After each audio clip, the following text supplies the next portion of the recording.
नमस्कार, आप देख रहे हैं न्यूज़ पीआर। मैं हूं आदेश पुरी। 2014 में मोदी सरकार केंद्र में आती है और बंगाल से उसके संबंध जो हैं काफ़ी तीखे रहते हैं। केंद्र की बहुत सारी योजनाओं का बंगाल सरकार सीधे विरोध करती है। तो वही अभी हालिया जो है वो विवाद है यास तूफान को लेकर। फिर उसके बाद बता दें आपको कि कोरोना वैक्सीन के सर्टिफिकेट पर प्रधानमंत्री के फ़ोटो को लेकर, और फिर से सामाजिक बहिष्कार शुरू हुआ है पश्चिम मेदिनीपुर जिले में बीजेपी कार्यकर्ताओं का, और कहा गया है कि ये कोई सामान खरीदने आए तो नहीं बेचा जाए। वही आपको बता दें, अभी जो खबर आ रही है कि ममता बनर्जी सरकार ने बंगाल में 12वीं की परीक्षा के लिए रिव्यू कराने का फैसला लिया है। बच्चों और माता पिता से बात करने का, राय लेने का फैसला किया है। तो सबसे बड़ा इसमें प्रश्न आता है कि जब देश में कोरोना है और 12वीं की परीक्षा जो कि प्रधानमंत्री की अगुवाई में बैठक हुआ, सर हमारे साथ हमारे वरिष्ठ सहयोगी हैं रंजीत झा, इन्हीं से हम चर्चा करेंगे कि प्रधानमंत्री की अगुवाई में बैठक हुआ और देश में कोरोना के सिचुएशन को देखते हुए सीबीएसई के 12वीं की परीक्षा कैंसिल करने का निर्णय लिया गया। इसमें विचार करना, अब जब सिचुएशन वैसा खराब है तो बंगाल का विचार करना ये अपने आप में केंद्र सरकार के फैसले के विरोध में जाना है, क्योंकि एग्ज़ाम सीबीएसई हो या स्टेट बोर्ड हो, कोरोना तो कोरोना है। तो क्या लगता है सर आपको कि ये लगातार जो विरोध जो है आखिर ऐसा क्यों हो रहा है और इसका क्या अंतिम परिणति क्या होगा? देखिए आदेश जी, जब हम कोई सरकार चुनते हैं उद्देश्य यह होता है कि जनता के हित में काम हो। अब जैसा कि आपने कहा कि वहाँ पे सरकार जो रिव्यू करा रही है कि स्टेट बोर्ड की जो परीक्षाएं हैं उसको हम आयोजित करें या नहीं करें। अब ऐसे समय में आकर के जब केंद्र से यह फैसला हो गया कि सीबीएसई बोर्ड की परीक्षाएं नहीं होंगी, कई स्टेट बोर्ड ने पहले से कह दिया कि हम परीक्षा अब नहीं लेंगे, परीक्षा कैंसिल की जाती है, तो फिर ज़रूरत क्या पड़ गई? आम जनता की जान से खेलना जरूरी है। खास करके छात्र हित में आप सालों से स्कूल नहीं खोल रहे हैं और अभी आप कह रहे हैं कि हम परीक्षा लेकर के फिर से गैदरिंग करेंगे, ये तो गलत है। जनता के हित में काम होना चाहिए। लेकिन यहाँ की सरकार की अभी जो स्थिति है इसको आप समझने की कोशिश करें। जनहित से ज़्यादा जो है निजी हित जो देखा जाए कि जो आपसी जो रंजिश होती है वहाँ के सरकार से जो तनातनी है, केंद्र के सरकार से जो तनातनी है, उसको सिर्फ साधने के लिए यहाँ पर उलट पुलट फैसले लिए जा रहे हैं और तानाशाही रवैया अपनाया जा रहा है। आपने 3-4 बिंदु का जिक्र किया कि कैसे आज एक पोस्टर भी देखने को मिला जिसमें बीजेपी के 18 कार्यकर्ता नेता को कह दिया गया है कि इनका हुक्का पानी बंद कर दिया जाए। ये अट्रोसिटी वाली बात है। तो अगर ये पूरी व्यवस्था बंगाल में लागू होने लगेगी तो हिटलर शाही वाली बात है कि आप जिसका जो मन करेगा वो कर देंगे। आप कहेंगे कि इसको समाज से बहिष्कृत किया जाता है, उसको आप बहिष्कृत कर देंगे। आपको दिक्कत हो जाती है कि आप अपने चीफ सेक्रेटरी को भेजते नहीं हैं पीएम के बैठक में, आपदा प्रबंधन विभाग के बैठक में आप भेजते नहीं हैं, लेट हो जाता है। जब उनको नोटिस मिलना होता है तब आप उनको कहते हैं जो इनका जो है अब इस्तीफा ले लिया जाए, इनको आप सलाहकार बना लेते हैं। तो किस ओर आप जा रहे हैं? यह कहानी तो उन दिनों की याद दिलाती है 98-99 की। उस वक्त भी बंगाल की सरकारों में पता नहीं समस्या क्या है कि जब आप सत्ता में आते हैं सत्ता की हनक आपके सर पर चढ़ने लगती है। मैं तो रोकना चाहूँगा कि अधिकतर ये देखा जाता है कि जब केंद्र में दक्षिणपंथी सरकार रहती है और बंगाल में वामपंथ या फिर इसे जो कहें तथाकथित सेकुलर गवर्नमेंट रहती है, तभी ऐसा विवाद होता है। कांग्रेस के साथ विवाद नहीं होता है। कारण क्या है सर? कांग्रेस की सरकार जो है वो कहते हैं ना कि मीठा मीठा जो होता है कि आप अपना मिल करके चलने लगते हैं। सरकारें जो चाहती हैं, अगर राज्य सरकार ने जो फरमान सुनाया वहाँ का केंद्र चुपचाप मान लेता है। अक्सर अमूमन हम पिछले कुछ सालों से, इस बार का 2 सत्र छोड़ दें तो हम देख रहे हैं कि हमेशा गठबंधन की सरकार रही है। राज्य सरकार का में जो क्षेत्रीय पार्टियाँ होती हैं वहाँ की जो है पार्टियाँ केंद्र में भूमिका निभाती हैं, तो बड़ी सारी छोटी पार्टियाँ मिल करके केंद्र सरकार को खड़ी रखती हैं। वहाँ पर मजबूरी हो जाती है, चाहे जब कांग्रेस की सरकार रही होगी, जब अटल बिहारी वाजपेयी की सरकार रही होगी, तो उस वक्त अटल बिहारी वाजपेयी में 24 पार्टियों का गठबंधन था।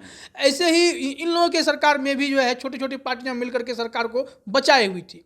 तो ऐसी परिस्थिति में होता क्या है कि हर राज्य में वहाँ के जो नेता हैं, जहाँ जिनका भूमिका वहाँ पे मजबूत है, वो अपने मन की बात करवाते हैं। वो जैसा चाहेंगे वैसा वहाँ की सरकार जो है वो झुक जाती है। तो वो उसमें विवाद होगा नहीं, दिखता नहीं है। यहाँ पे जैसे ही हो जाता है कि आपकी गठबंधन की सरकार वहाँ पे नहीं है तो आपका विवाद वहाँ पे शुरू हो जाएगा, बहस शुरू हो जाती है। तो ममता बनर्जी के साथ दिक्कत यह थी कि बीजेपी ने इनको लोकसभा चुनाव से जो परेशान करना शुरू किया है, तो इसे परेशानी कहा जाए उनके भाषा में, हम नहीं मानते कि यह परेशानी है। क्योंकि हर पार्टी का अपना एक ओहरा होता है, एक दायरा होता है। जब वो किसी क्षेत्र में जाएंगे चुनाव लड़ने के लिए तो अपने वर्चस्व के लिए तो जो होगा वो काम करेंगे। ममता बनर्जी भी खुद भी अपने शुरुआती समय में, जब तक 2011 से पहले लेफ्ट समाप्त नहीं हुआ था, इन्होंने भी बहुत धरना प्रदर्शन और बहुत लेफ्ट को परेशान किया था। सिंगूर, नंदीग्राम सभी जगह परेशान किया था। वो सर आप स्टोरी बता रहे थे वाजपेयी जी के समय का। हाँ बिल्कुल, वो जरा बताते। मैं वो स्टोरी भी बताऊंगा। मैं वही कह रहा था कि सबका अपना दायरा होता है। लोकसभा में बीजेपी ने दिखाया अपना दम, इनके बाद ममता बनर्जी को चिंता हो गई कि विधानसभा में क्या होगा। ऐसा लगा था कि विधानसभा में बीजेपी जो है इस बार ममता बनर्जी को बेदखल कर देगी, लेकिन वहाँ पर जाकर के स्थितियाँ बदली। ममता बनर्जी वापस आई है, 1-2 सीट ज़्यादा ही आया पिछले सत्र के मुकाबले, तो मजबूत होकर उभरी हैं। अब उन्हें लगता है कि अब हम ये खुन्नस कहाँ निकालें, खुन्नस निकलने लगा। यह दौर वही जो मैंने कहा था कि 98-99 का एक दौर याद आ जाता है। 1999 के आसपास में यही हुआ था। ममता बनर्जी ने पत्र लिख करके उस वक्त अटल बिहारी वाजपेयी यानी प्रधानमंत्री जी को कहा था कि हमारे यहाँ पे दिक्कतें ये हो रही हैं कि जो वामपंथी ताकतें हैं वो विपक्ष को दबाने की कोशिश कर रही हैं, हिंसा बढ़ रही है राज्य में, इसको काबू करने के लिए कुछ किया जाए, कोई कदम उठाया जाए। तो हिंसात्मक रवैया जब वहाँ पे अपनाया गया था विपक्ष के प्रति, तो वाजपेयी जी ने कहा कि कमेटी गठित कीजिए केंद्र से, जो वहाँ जा कर के सरकार की जो है जांच करेगी कि वहाँ पे क्या हुआ है। ज्योति बसु उस वक्त वहाँ पे मुख्यमंत्री थे। उनको जैसे ही इस बात की जानकारी मिली, ये नवभारत टाइम्स में छपी हुई कहानी है, मैं अपने दर्शकों को बता दूं कि उसमें विनोद मेहता पत्रकार हैं, वरिष्ठ पत्रकार, उस वक्त जो देखे हैं वही कहानी वो बयां कर रहे हैं।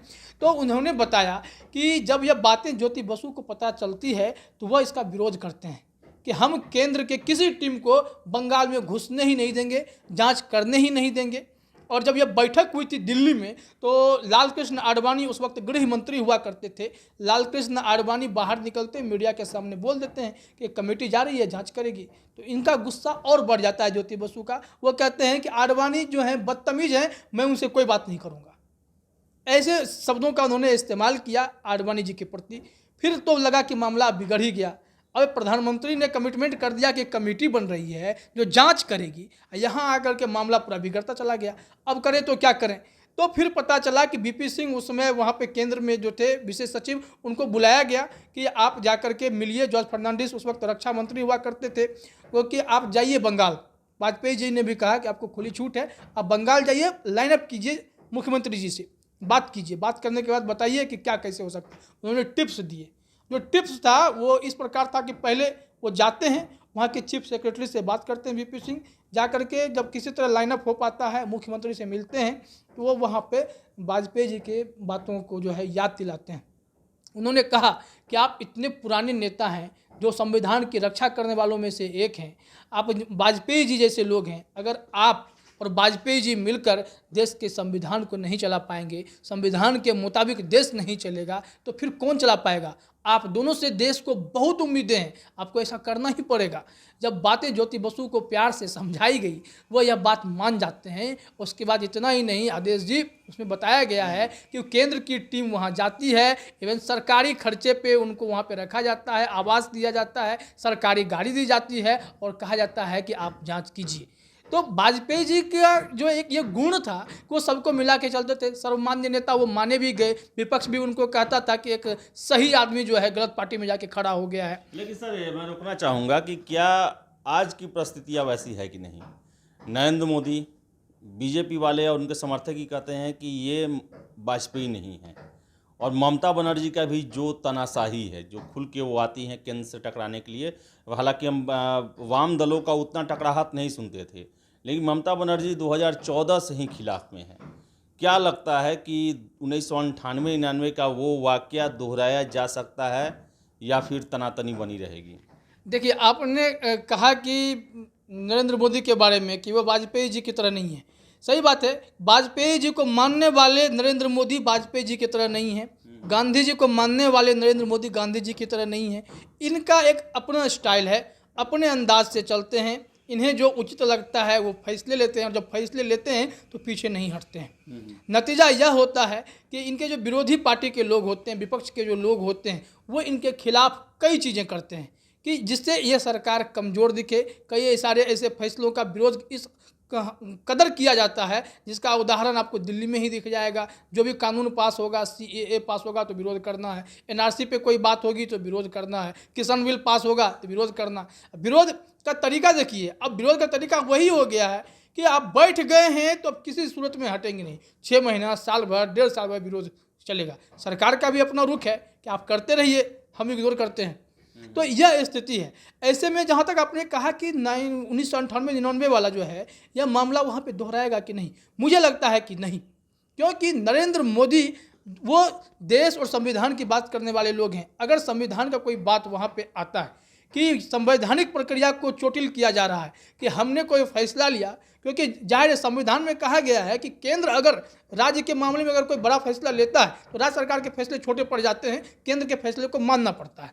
तो अगर आप उनके फैसले का लगातार विरोध करते रहेंगे तो केंद्र के पास और भी शक्तियां हैं जिसका इस्तेमाल किया जा सकता है। उसका होगा क्या कि बंगाल में ममता बनर्जी को बार बार समझाया जाएगा कि आप मानिए, हमने अगर अलापन बंदोपाध्याय को हमने जवाब मांगा है, गलती तो उन्होंने भी की। कोई देश का प्रधानमंत्री आपदा प्रबंधन विभाग में बैठा हुआ उनका इंतजार करता है और आप नहीं जाएंगे, आप आधा घंटा पौना घंटा लेट ममता बनर्जी खुद जाएंगी और जाके बोलेंगे कि ये फाइल रहा और हम जा रहे हैं, मेरे पास दूसरा काम है, ये बोल करके तो तौहीन की तरह हो गया ना ये बात। तो फिर तौहीन नहीं होना चाहिए था। तो अगर प्रधानमंत्री ने अब कुछ कहा है तो आप लगातार उनके फैसले का विरोध कर रहे हैं। प्रधानमंत्री की तस्वीरें अगर कोरोना वैक्सीन सर्टिफिकेट पे छप जाती हैं तो आप हटा करके अपना फोटो छपवा रही हैं।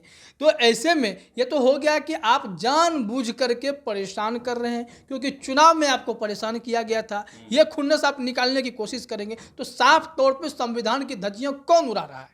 संविधान की धज्जियां जो राज्य सरकार वहाँ की उड़ा रही हैं, ममता बनर्जी जो है वो गलतियां कर रही हैं। ऐसे में केंद्र के पास विकल्प तो होंगे ही।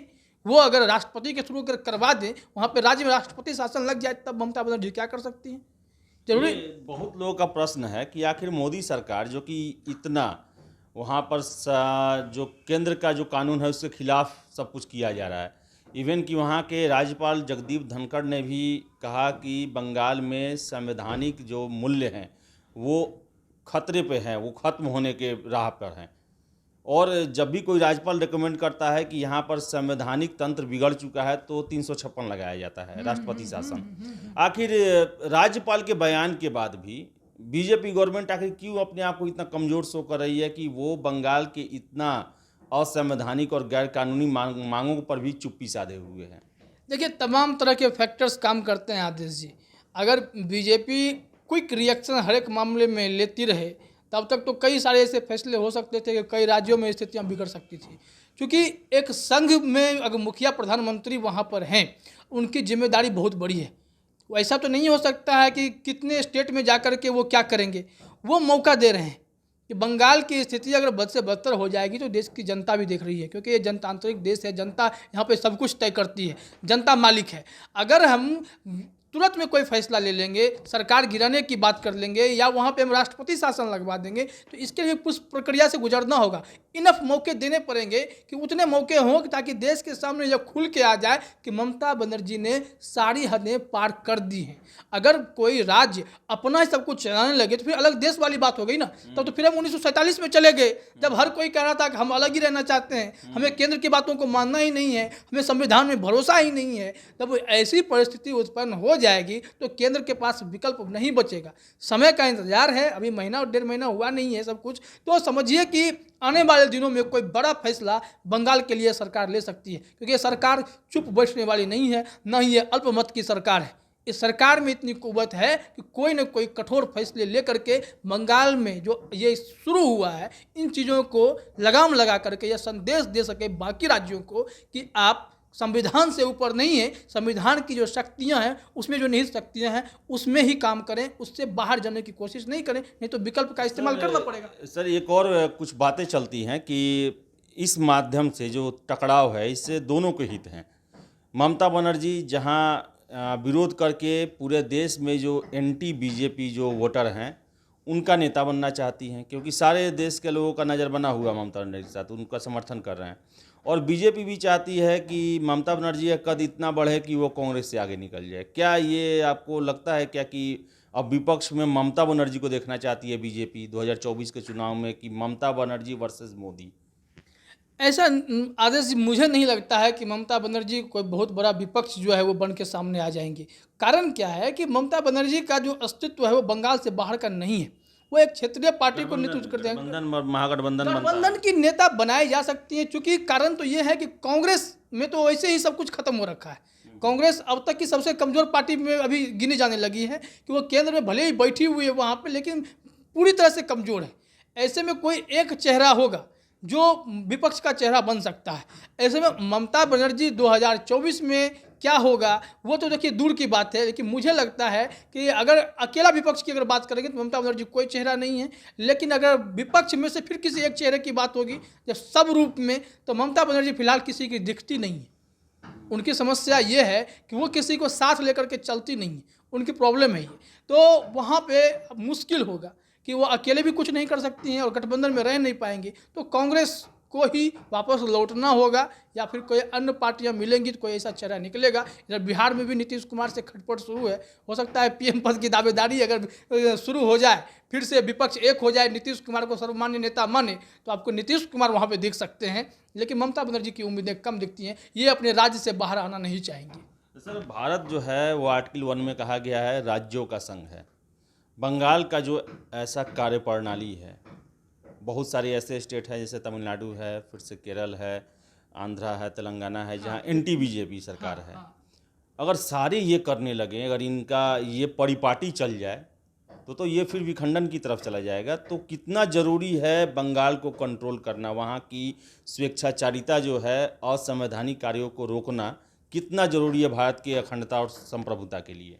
यही बात मैंने अभी थोड़ी देर पहले भी कही कि एक संदेश देना जरूरी है कि केंद्र सरकार यह संदेश दे कि अगर आप संविधान के दायरे से बाहर जाएंगे, जो संविधान जितने मेहनत करके सरदार वल्लभ भाई पटेल ने या नेहरू ने जो भी कोशिशें की थी कि हम देश को हमको जोड़े रखना है, जो लोग अलग अलग भागे जा रहे थे कि हमें अपना राज्य चाहिए, अलग हम अपना देश बनाएंगे, हमारा अपना संविधान होगा, तो उस स्थिति से भारत बाहर निकला था। लेकिन अब वही स्थिति अगर शुरू हो जाएगी सिर्फ इस वजह से क्योंकि केंद्र में जो प्रधानमंत्री नरेंद्र मोदी बैठे हुए हैं वो बहुमत की सरकार वाली सरकार हैं, वो लगातार जो ऐसे फैसले ले रहे हैं जिससे कई लोगों के पेट में दर्द होने लगता है। चाहे आप राम मंदिर का मुद्दा देख लें या फिर जम्मू कश्मीर वाला मुद्दा देख लें, ये सारे मुद्दे ऐसे थे जिसको कोई छूता नहीं था, चिमटा से भी नहीं छूता था। वाजपेयी जी के स्टाइल में वो चिमटा से भी नहीं छूटा था।